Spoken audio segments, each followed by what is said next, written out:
The subway that didn't care who you were, the subway station beneath Manhattan, had a way of swallowing people whole. It didn't matter if you were famous or forgotten, rich or barely holding on. Young or weathered by decades of survival, once you descended those stained concrete steps and passed through the turnstiles, you became just another moving shape in a river of strangers. The air carried the mixed scents of metal, electricity, old rainwater, and human fatigue. Trains thundered past like mechanical storms, rattling the tiled walls and shaking loose dust that had settled there long before most of the commuters had been born.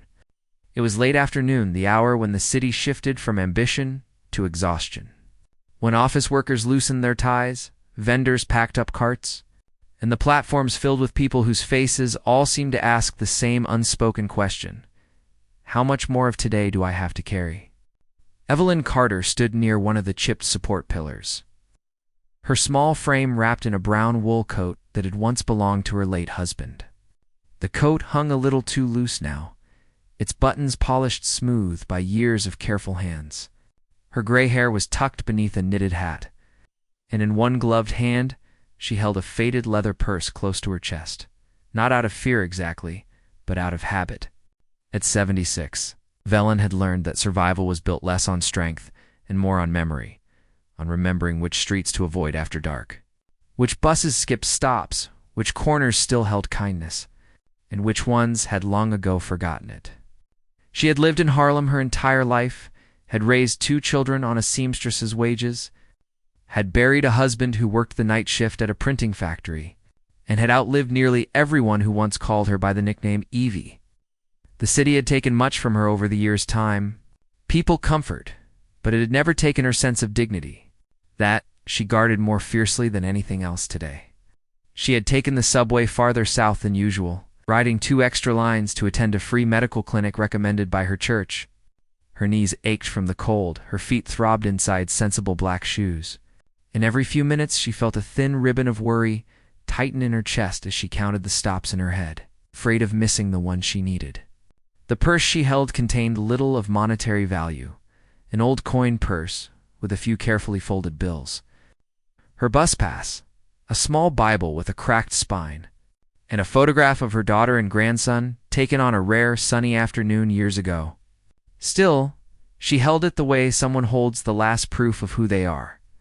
A few yards away, seated casually on a bench that had seen better decades, a man in a dark overcoat watched the platform with quiet eyes. He wore a simple cap pulled low, the kind sold in dozens of shops across the city, and nothing about him announced importance. His face, however, carried a calm familiarity that had once been printed on theater posters and album covers around the world. Deep lines framed his mouth, not from bitterness, but from a lifetime of laughter, music, and observation. Dean Martin had learned long ago that the best way to see people was to go where they did not expect to be seen.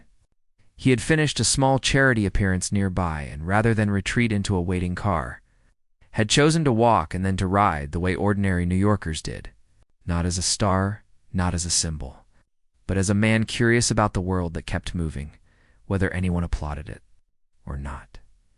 Dean's gaze drifted across the crowd, not searching for attention, but noticing details the way only someone who had once been poor, once been invisible, once been underestimated, could. The tired construction worker rubbing his hands together for warmth, the teenage girl trying to look confident while clearly afraid to be alone, the middle-aged woman scrolling her phone, lips pressed tight as if holding back a private storm. And then his eyes settled on Evelyn. There was something about the way she stood, not timid, not aggressive, but composed, as if the chaos around her were a familiar language she no longer needed to speak. She reminded him of women he had known growing up in Ohio, women who had learned to stretch meals, to mend what others threw away, to raise families in a world that rarely slowed down for them. There was a quiet gravity to her presence, and Dean found himself watching her with a kind of unspoken respect. The train schedule board flickered. Another delayed arrival. The platform filled a little more. The air grew heavier, and somewhere within that growing mass of bodies, movement shifted. Not all eyes on a subway platform watched with empathy. Near the stairwell, half hidden by the tide of commuters, A young man leaned against the tiled wall, his hood pulled low, his posture loose in the practiced way of someone who wanted to appear as though he belonged everywhere and nowhere at once. His gaze was not drifting. It was measuring. He wasn't looking at faces. He was looking at hands, at bags, at who stood alone, at who looked distracted, at who might hesitate. The city had taught him a cruel curriculum that hesitation was weakness. That need created opportunity, and that opportunity rarely came twice. His jacket was thin for the season, his sneakers worn down at the heels, and there was a tension beneath his stillness, like a wire drawn too tight. He did not wake up that morning dreaming of hurting anyone. He had woken up thinking about rent, about debt, about a mother who didn't answer her phone anymore, about doors that never seemed to open unless he forced them. His eyes landed on Evelyn. She stood slightly apart from the crowd. She was older. She held her purse close, not tucked away. She did not look afraid, which to him read as unprepared. He took a slow breath, glanced once to either side, shifted his weight off the wall. Dean felt it before he fully saw it, that subtle change in air when intention hardens. Years of performing on crowded stages, of walking through rooms where moods could turn on a single glance, had tuned something in him that never truly shut off. He noticed the young man detach from the background. He noticed the narrowing of attention. He noticed the angle of approach, and he noticed, with a tightening in his chest, that Evelyn was still counting stops in her head, still focused inward. Still unaware of the trajectory forming behind her, the train in the distance roared, drowning out smaller sounds. Wind rushed through the tunnel. A child laughed somewhere. Someone cursed at a broken vending machine. And in that ordinary noise, something fragile edged closer to fracture. Evelyn adjusted her grip on her purse and shifted, her feet to ease the ache in her knees. She did not see the young man close the last few steps. She did not feel the way the space behind her emptied, creating a brief pocket where no one stood. She was thinking about whether she would make it home before dark, about whether her grandson had finished his homework, about whether the clinic would still be open. Dean rose from the bench. He did not move quickly. He did not shout. He simply stood, straightened his coat, and took one step forward, his attention now fixed, his body already deciding something his mind had not yet fully named. He saw the young man's hand shift. He saw Evelyn's shoulder turn slightly. He saw the moment lining itself up, and somewhere deep inside him, a voice as old as his childhood in Steeltown, Ohio, spoke without words. If you see something that isn't right, you do nothing. Then you have chosen a side. The platform lights flickered again. The space between Evelyn and the young man closed, and the ordinary rhythm of the subway, the waiting, the noise, the passing time, held its breath. The moment between footsteps, there is a strange, almost invisible space that exists just before something irreversible happens. It is not silence, and it is not noise. It is the pause between decisions, the breath before a word, the step before a fall, the second before a choice becomes a consequence.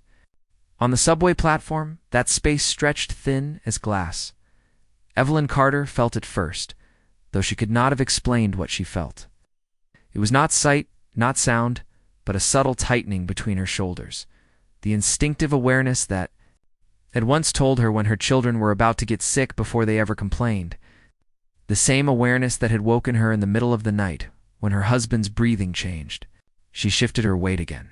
It's time not for comfort, but because something inside her had quietly whispered, "You are not alone behind you." Her gloved fingers tightened around the strap of her purse, and she turned her head slightly, just enough, for the corner of her eye to catch motion where there should have been none. That was when she saw him. Not his face, not fully. She saw the dark hood first, then the outline of a jaw, the angle of a body moving with too much purpose for a stranger simply passing by. She had lived too long to confuse urgency with coincidence. Her heart gave a small, startled jump. She began to turn, slowly, not wanting to provoke what she did not yet understand. Behind her, the young man had already committed to the motion. His world had narrowed to a single objective. The crowd had blurred into obstacles and cover. He had chosen his angle. He had chosen his timing. He told himself, as he always did, that it would be quick, that no one would get hurt, that it was just a hand in a bag and then distance. But reality rarely obeys the versions we rehearse in our heads. As he stepped into the space behind Evelyn, he felt the familiar surge, fear mixed with determination, guilt drowned out by necessity, humanity dulled by urgency. His hand lifted, and then something unexpected entered his line of sight. A man in a dark coat had stepped forward from the bench. Not rushing, not shouting. Simply, there Dean Martin did not place himself between Evelyn and the young man. Not yet. He moved at an angle close enough to be seen, close enough to interrupt the geometry of what had been planned. Years of stage. Presence had taught him that attention could be redirected without force, that a human being, when truly seen, often faltered. He allowed the young man to notice him before he spoke, allowed his calm to arrive before his words. The young man's hand hesitated. Just a fraction, but fractions are where stories change. Their eyes met up close. The young man did not look like a villain. He looked like exhaustion, looked like hunger someone had learned to hide. His eyes were sharp, but behind the sharpness lived something frayed. When he registered the older man in front of him, something like irritation flickered, and then confusion. The face beneath the cap tugged at an old recognition he could not immediately place. Dean spoke softly. "Son," said, not loud enough for the platform to hear, only loud enough for the space between them. "You don't want to do what you're about to do." The words were not dramatic. They were not threatening. They were not moralizing. They were simply certain. Evelyn turned fully now. She saw the young man.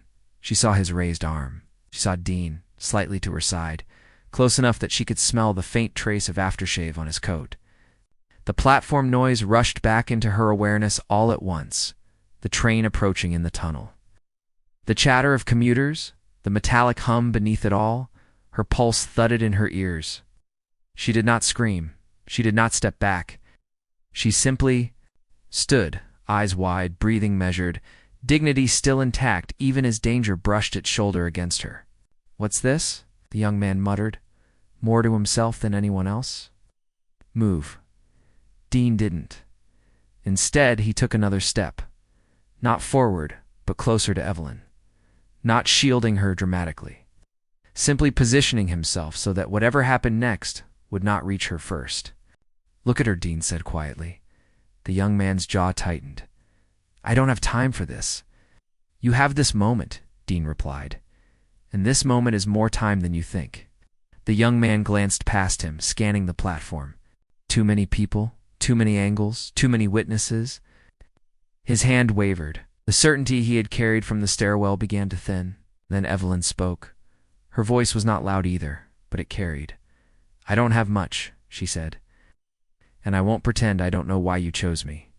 But I am not just a purse." The young man's eyes snapped to her. Up close, he could see the lines on her face. Not weakness lines, lifelines. He saw the way her hands trembled, not from fear alone, but from age. He saw the way she stood straight anyway. He saw something he had trained himself not to look for. A full human being. "You don't know anything about me," he said. Sharper now, defensive. She nodded slowly. "But I know what it costs to take something you can't give back." That sentence struck differently. It was not accusation. It was experience.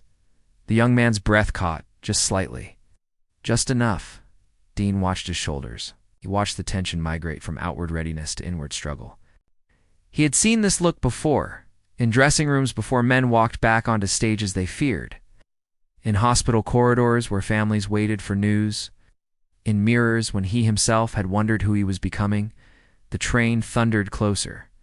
Wind rushed through the tunnel. A voice over the loudspeaker announced an arrival. The moment compressed. And then something cracked. The young man's raised hand lowered. Not all the way, not immediately, but enough that it was no longer a strike. "I didn't wake up trying to be this person," he said suddenly, the words escaping before he could stop them. I'm tired of being nothing." Evelyn's expression softened, not into pity, but into recognition. "Being nothing," she said, "is not the same as having nothing." The train roared into the station, brakes screaming against steel, drowning out the next few seconds in noise and wind. People stepped back. Air exploded outward. Paper scraps lifted from the ground. For a heartbeat, everything vanished behind motion and sound. When it settled, the young man was still there. Dean was still there. Evelyn was still there. And the hand that had been raised was now fully at his side. But what had begun on that platform was no longer about a purse. It was about a life standing at the edge of what it might become. Dean turned his head slightly. It's just enough for Evelyn to hear him. "Ma'am," he said gently, "would you mind stepping closer to me?" She did. Not because she was afraid, but because she trusted the gravity in his voice. The young man watched her move, watched how carefully she placed her feet, watched how she did not run, watched how she did not clutch her bag any tighter, and for the first time in longer than he could remember, he felt something unfamiliar rise above the urgency. Shamed behind them, a few commuters had begun to notice. A murmur rippled. A phone lifted. The young man swallowed. "Who are you?" he asked Dean, suddenly. Dean looked at him, really looked at him, as if committing his face to memory. "Today," he said, "I'm just someone who saw you before you made a choice you'd have to carry." The young man stared. Something in the calm, something in the voice, something in the eyes. Recognition dawned slowly. His brow furrowed. No way. Dean did not smile. Evelyn, however, turned to look at him now, at the man who had quietly placed himself between her and harm. She studied his face, the lines, the presence, the unmistakable gentleness, and suddenly her own breath caught. "Oh," she whispered, "my goodness." The name did not need to be said aloud. The platform felt different when it lived in words, and the young man's world tilted because he had not only been seen, he had been seen by someone. The world had once watched, and that made the moment heavier. Not with fear, but with possibility. When the crowd becomes a mirror, the name never had to be spoken for it to take effect. It moved through the small cluster of people who had begun to notice the stillness at the edge of the platform. Traveling faster than sound, faster than certainty. Carried by widened eyes and hands rising toward mouths, some recognized the face immediately. Others only recognized the reaction of those who did. But within seconds, the air around them subtly changed. As if the ordinary rules of the subway had been quietly suspended, the young man felt it before he understood it. The shift. The way people were no longer simply waiting for a train, but watching a moment. His pulse thudded louder in his ears now. Not with the rush of an escape plan, but with the unfamiliar sensation of being visible. He glanced over his shoulder. A few people had slowed. A middle-aged man stood frozen mid-step. A woman held her phone halfway raised, uncertain whether she was witnessing trouble or something stranger. No one had intervened. No one had shouted, but the space had closed. Not physically, morally. The young man's throat went dry. He looked back at Dean. The calm in the older man's face unsettled him more than anger ever could have. There was no threat there, no triumph, no spectacle, only presence, only attention, only the unmistakable sense that this man was not trying to defeat him, he was trying to reach him. "I know who you are," the young man said under his breath, disbelief still threading his words. "My grandmother. She used to play your records on Sundays." Dean's eyes softened slightly. "She. Sounds like she had good taste," he said. The young man laughed almost, but the sound died before it. Formed, because the absurdity of it all pressed in on him at once. The subway, the crowd, the elderly woman he had targeted, the famous man standing between them. The way his life suddenly felt like it was balancing on a narrow edge he had never noticed before. He looked down at his hands. They were shaking now. Not violently. Just enough to betray him. "I didn't mean for this," he said. I keep ending up here." "Here is a place," Dean replied gently. "It doesn't have to be a sentence." The young man's jaw tightened. "You don't know what it's like." Dean nodded. "You're right. I don't know your life, but I know something about corners, and what happens when you believe they're all you'll ever have." Evelyn had been silent, watching them both. watching the young man's posture change, watching the way his eyes no longer darted for exits, but searched faces. She had lived long enough to recognize that posture. It was the posture of someone whose story was about to surface whether he wanted it to or not. "You look like my Raymond," she said quietly. The young man blinked. "Who, my son?" she answered. "He was about your age when the world convinced him he was already too late." Something in her voice unthreaded something in him. He shifted his weight. What happened to him? Evelyn held his gaze. He tried to be hard, because the world was. He tried to be fast, because life was. He thought if he took first, he wouldn't have to feel last. It took him many years to unlearn that. The young man swallowed. What made him stop? He asked. Someone who didn't treat him like a mistake, she said. The train doors slid open behind them with a hiss. People began to step off. A few slowed when they saw the small still tableau at the end of the platform. No one pushed. No one jostled. The human current curved gently around them. The young man felt heat rising behind his eyes. "I don't know how to do anything else," he admitted. Dean watched him carefully now. "That's not true," he said. "It's just the only thing that's ever worked fast." The young man let out a breath that sounded dangerously close to a laugh. "Fast is all I got." Dean tilted his head slightly. "Fast is loud, but slow is what lasts." Silence settled between them, not empty. Waited. The young man's shoulders slumped for the first time, as if he had been holding himself up against something invisible for years. "My mother used to say I was good," he murmured. "Before everything went sideways, she said I had soft eyes." He shook his head faintly. "Nobody's called me good in a long time?" Evelyn took a small step forward, not toward him, toward the truth he had just spoken. "Good is not a thing you lose," she said. "It's a thing you bury when it becomes painful to protect." He closed his eyes. For a second, he looked very young. Dean exhaled slowly, then spoke words that carried not as advice, but as invitation. "You're standing in a moment most people never notice when it passes them," he said. "The kind that doesn't announce itself.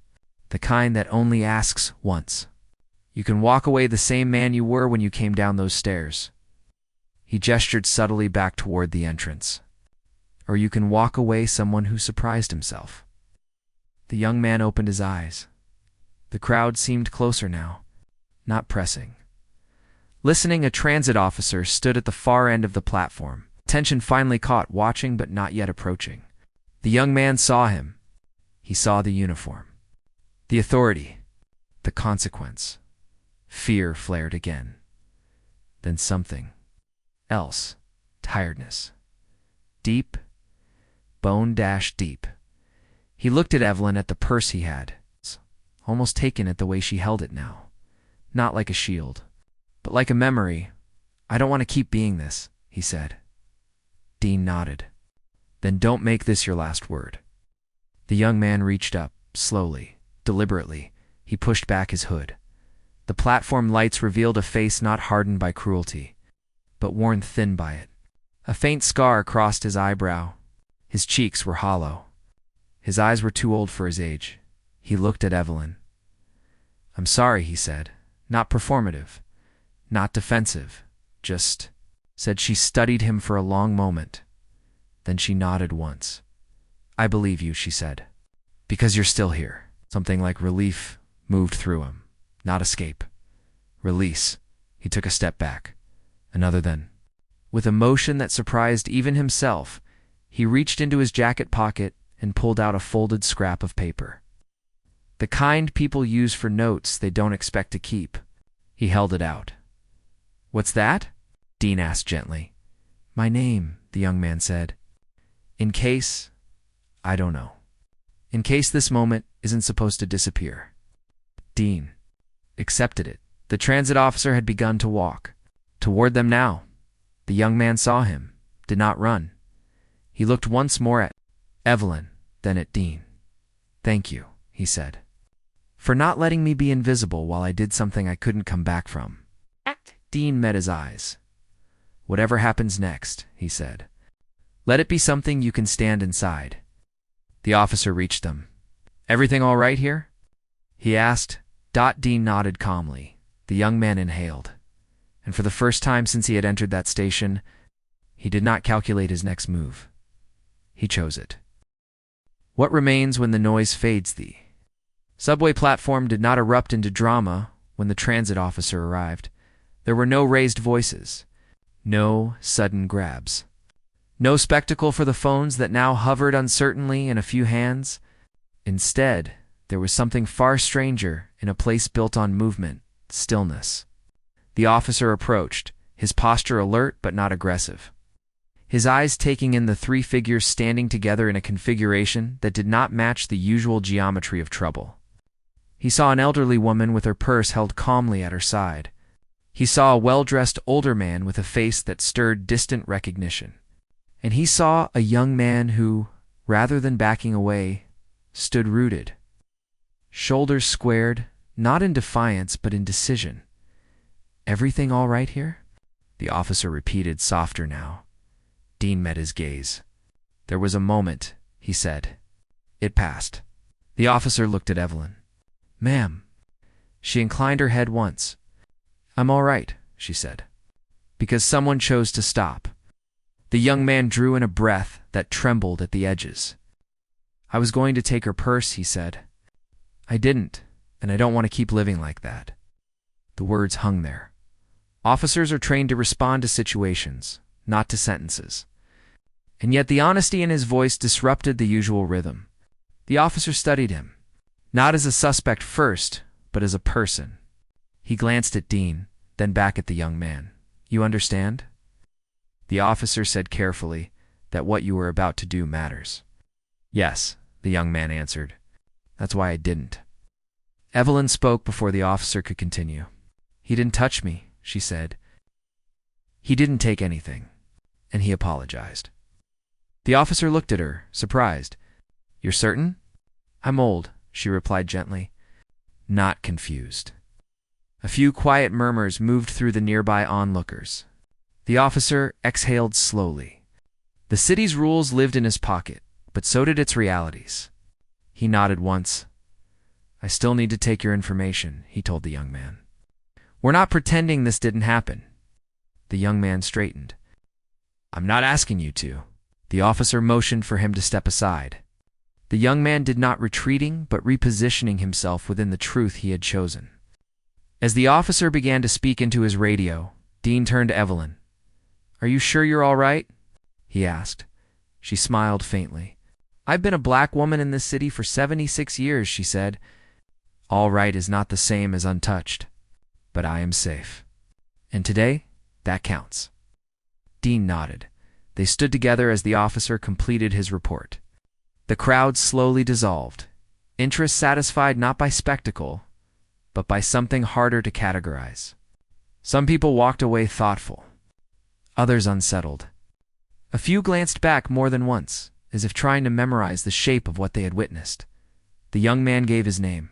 He answered questions. He did not minimize. He did not dramatize.